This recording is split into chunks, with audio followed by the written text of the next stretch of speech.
সীমা, তোর ছেলের মার্কশিট দেখলাম, ম্যাথসে 95% আর বাকি সব সাবজেক্টে 80%-এর উপরে নম্বর। আর এইদিকে আমার ছেলে দেখ, ওর নম্বর তো 50%-এর বেশি যেতেই চায় না। কি যে মুশকিলে পড়েছি এই ছেলেকে নিয়ে। আমার মনে হয় তোর ছেলের কনসেন্ট্রেশন কম আছে আর মেমোরি পাওয়ারও স্ট্রং নয়। তুই ওকে অ্যাবাকাস করাচ্ছিস না কেন? অ্যাবাকাস করালে কি কিছু লাভ হবে?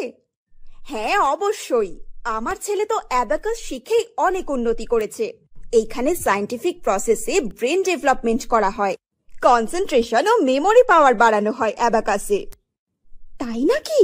তুই এমন কোনো সেন্টারের খোঁজ দিতে পারবি? হ্যাঁ,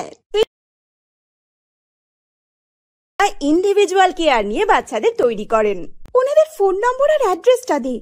কিন্তু আমার ছেলে তো 6 বছরের, ওইখানে ভর্তি করা যাবে? হ্যাঁ, ওখানে 4 থেকে 13 বছরের যে কোনো বাচ্চাই ভর্তি হতে পারবে। ওখানে অনলাইন অফলাইন দুরকম ক্লাসের ব্যবস্থা আছে। তুই ভর্তি করে দে। অ্যাবাকাস প্লাস ব্রেন জিম করালে নিশ্চয়ই তোর ছেলের উন্নতি হবে। আর ওনাদের নম্বর ও ঠিকানা রইল স্ক্রিনের উপর।